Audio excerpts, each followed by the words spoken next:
pode apacentar as ovelhas de Jetro, o sogro, é que quando ele olhou para aquela sarça, ele percebeu que aquela sarça ela era anormal, ela era diferente. Ela pegava fogo, mas o fogo não consumia ela. Ela pegava fogo, mas o fogo não consumia. Só quem entendeu já vai dar glória. Ela pegava fogo, mas o fogo não consumia ela. Porque o fogo natural queima tudo, mas o fogo de Deus permanece aceso em você.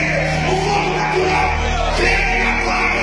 Agora o fogo do Espírito, quando acende, continua aceso.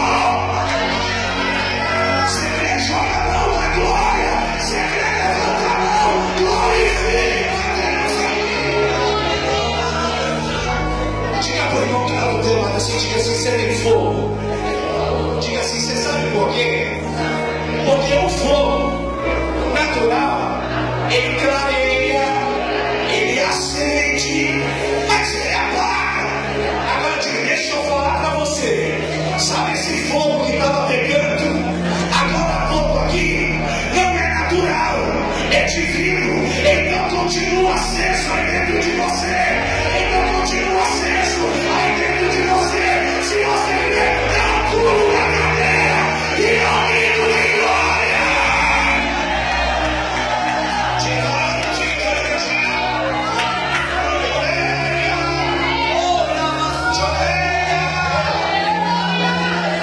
Fogo. Eu só vou falar que você é glória. Fogo.